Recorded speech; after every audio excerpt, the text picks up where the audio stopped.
Assalamualaikum warahmatullahi wabarakatuh. Perkenalkan, nama saya Agus Maleke. Di sini saya akan menjelaskan tentang komponen utama pada robot dan sejarah-sejarah pada robot. Pertama, saya akan menjelaskan tentang sejarah dan perkembangan robot.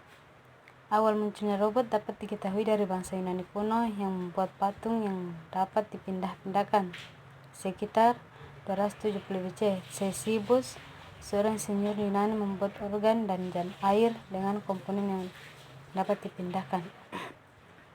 Ketika para pencipta robot pertama kali mencoba meniru manusia dan hewan, mereka menemukan bahwa hal tersebut sangatlah sulit, membutuhkan tenaga perhitungan yang jauh lebih banyak dari yang tersedia pada masa itu. Jadi, penekanan perkembangan diubah ke bidang riset lainnya. Robot sederhana beroda digunakan untuk melakukan eksperimen dan dalam tingkah laku, navigasi, dan perencanaan jalur. Teknik navigasi tersebut telah berkembang menjadi sistem kontrol robot otonom yang tersedia secara komersial. Contoh paling mutakhir dari sistem kontrol navigasi otonom yang tersedia sekarang ini termasuk sistem navigasi berdasarkan laser dan VSLAM, Visual Simultaneous Localization dan Mapping, dan Active Media Robotik dan Evolution Robotik. Ketika para teknisi siap untuk mencoba robot berjalan kembali, mereka mulai dengan hexpoda dan platform berkaki banyak lainnya. Robot-robot tersebut meniru serangga dan arthropoda dalam bentuk dan fungsi. Tren menuju jenis badan tersebut menawarkan fleksibilitas yang besar dan terbukti dapat beradaptasi dengan berbagai macam lingkungan. Tetapi biaya dari penambahan kerumitan molekuler telah mencegah pengadopsian oleh para konsumer dengan lebih dari 4 kaki. Robot-robot ini stabil secara statis yang membuat mereka bekerja lebih mudah. Tujuan dari riset robot berkaki dua adalah mencapai gerakan berjalan menggunakan gerakan pasif dinamik yang meniru gerakan manusia. Namun ini masih dalam beberapa tahun mendatang. Robot pada tahun 1920.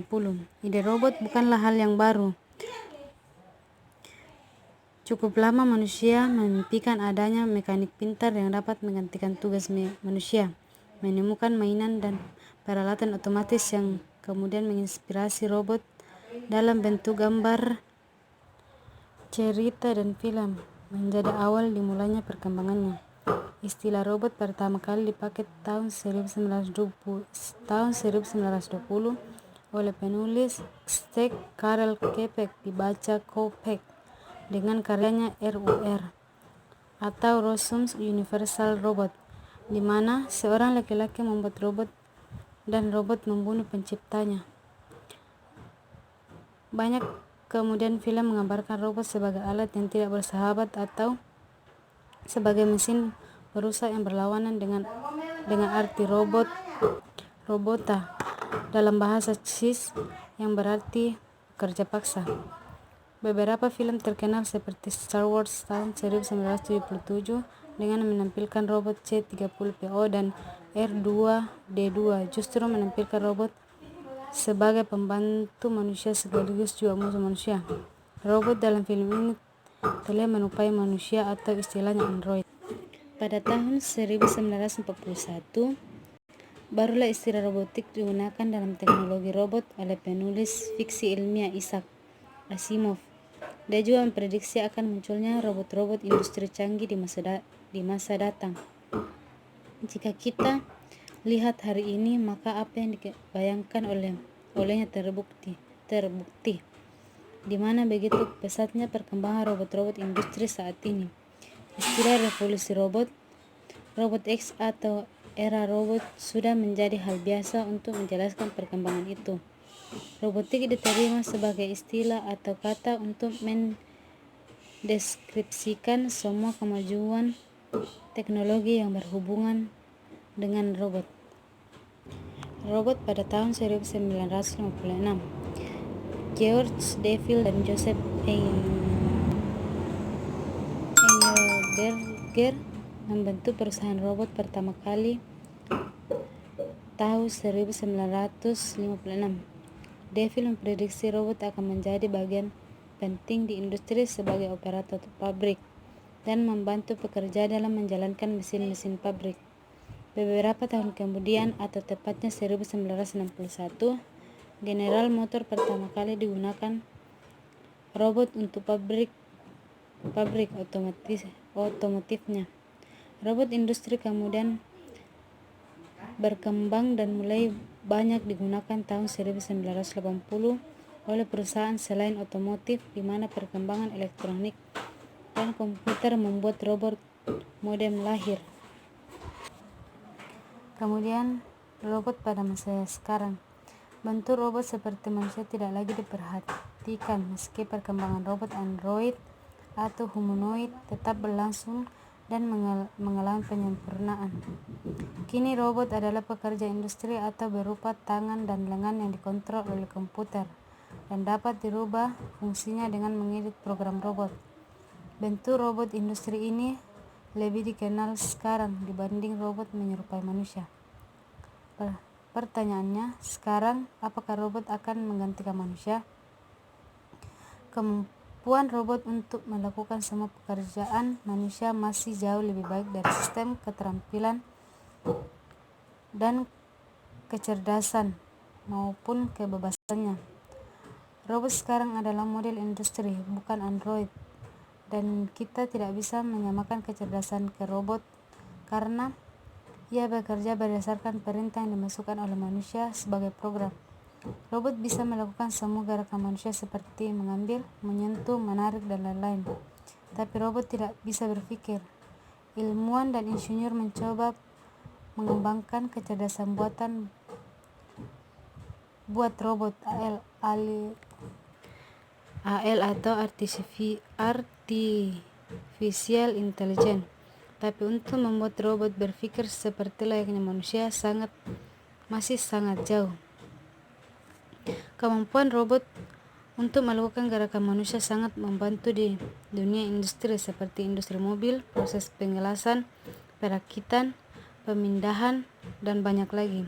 Gerakan berulang yang presisi adalah salah satu keunggulan robot daripada manusia, sehingga didapat hasil produksi yang konstan dan standar.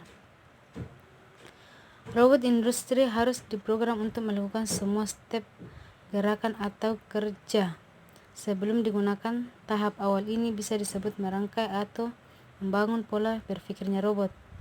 Benda kerja harus tempatnya di tempat yang pasti dan tidak berubah-ubah selama proses. Meski sekarang kemajuan objek recognition sudah maju, namun dalam prakteknya benda kerja masih harus diposisikan di tempat yang tepat. Jika benda kerja meleset dari posisinya, maka proses akan salah dan robot tidak bisa mengoreksinya. Robot tidak bisa melihat dan mendengar. Dia tidak bisa merasakan objek dan memprediksi adanya kesalahan. Dan robot tidak memiliki kemampuan mengadopsi situasi baru yang terjadi di sekitarnya. Robot memberikan keuntungan tersendiri bagi pekerja industri dan suatu negara di mana ia biasa memperbaiki kualitas hidup manusia karena bebas dari pekerjaan yang menjenuhkan, kotor, dan penuh risiko, atau dalam istilahnya 3G, dull, dirty, and dangerous. Benar bahwa robot menimbulkan pengangguran, tapi jangan lupa robot juga menciptakan lapangan pekerjaan. Insinyur robot, teknisi sales, programmer, dan pengawas atau supervisor. Robot memberikan keuntungan bagi industri karena adanya peningkatan output dan perbaikan kualitas. Industri robot tidak mengenal lelah dan keluhan. Ia bisa bekerja tanpa lelah siang malam dengan performance yang sama. Akibatnya biaya produk per unit akan turun, menaikkan keuntungan, dan memberi dampak positif terhadap pasar serta ekonomi dunia secara keseluruhan. Itulah singkat sejarah dari robot. Kita lanjut ke yang komponen utama robot. Saya akan menjelaskan 3 komponen utama pada robot. Yang pertama, mekanik. Komponen robot mekanik merupakan sebuah komponen bagian atau blok diagram kendali robot yang membentuk robot tampak sesuai dengan seperti fisiknya. Komponen robot mekanik bisa disebut sebagai komponen pendukung dalam proyek robotik. Ini yang kedua, elektronik. Komponen elektronik merupakan salah satu komponen yang paling utama yang sangat diperlukan untuk membuat robot jaringan. Tanpa komponen elektronik, robot yang Anda ingin buat tidak akan bisa hidup layaknya robot yang lainnya. Bisa dibilang komponen elektronik atau listrik merupakan jantung bagi robot. Komponen elektronik dalam menghidupkan sebuah robot untuk sebutan umumnya yaitu listrik. Listrik yang biasa digunakan untuk membuat sebuah robot yaitu dengan arus DC, biasanya menggunakan adaptor atau baterai. Kemudian komponen yang ketiga yaitu program. Untuk komponen ini perannya sangatlah penting dan tinggi dibandingkan komponen yang lainnya. Komponen program ditempatkan pada salah satu slot chip. Dengan adanya komponen program yang terpasang pada sebuah chip, robot yang Anda buat akan dapat melakukan sebuah fungsi, tugas, dan pekerjaan dengan cara spesifik dan mendetail. Dan semua itu dilakukan melalui bermacam-macam instruksi dengan bahasa pemrograman. Untuk bahasa pemrograman yang sering digunakan untuk membuat sebuah program dalam robot yaitu bahasa pemrograman C++. Itulah tadi 3 komponen utama pada sebuah robot. Selain itu, saya akan menjelaskan beberapa komponen yang lain. Yang pertama, controller. Controller ini adalah paling utama dalam robot. Ini seperti pada otak manusia. Bagian ini berfungsi untuk menjalankan program, menerima dan mengolah setiap informasi dari input sensor, dan juga yang mengirim dan mengendalikan setiap output pada aktuator, indikator, atau juga audio. Program ini juga didownload pada controller. Yang kedua, aktuator. Bagian ini seperti otot pada manusia. Fungsinya adalah untuk menggerakkan robot. Untuk robot yang beroda biasanya menggunakan DC motor sebagai pemutar roda dan pembuat robot berpindah tempat. Dan untuk robot yang berjalan menggunakan kaki, motor servo adalah pilihan yang tepat. Motor servo adalah DC motor yang dapat diatur putarannya. Yang ketiga, sensor. Jika manusia memiliki indera, maka robot memiliki sensor. Ada banyak jenis-jenis sensor robot. Manusia hanya memiliki 5 indera. Robot bisa memiliki sensor dengan jumlah yang tidak terbatas. Karena robot makhluk elektronik dan teknologi yang cepat berkembang. Yang keempat adalah baterai. Merupakan sumber energi bagi robot. Seperti otak kamu yang membutuhkan nutrisi dan badan kamu yang membutuhkan karbohidrat atau vitamin. Listrik adalah darah bagi robot. Dan robot bisa mendapatkan kebutuhan listrik untuk controller, sensor, aktuator, dan semua komponen elektronik dari baterai. Yang kelima, kabel.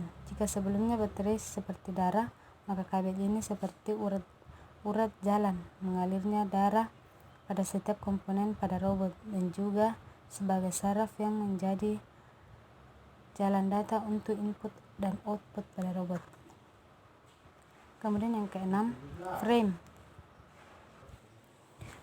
Frame sebagai tulang yang menyangga antara servo dan pada robot, juga yang membentuk robot menjadi berbagai macam, dan penunjang penampilan robot. Untuk robot beroda seperti line flower, frame cukup berbentuk kotak atau lingkaran saja sebagai penyangga DC motor dan tempat meletakkan controller.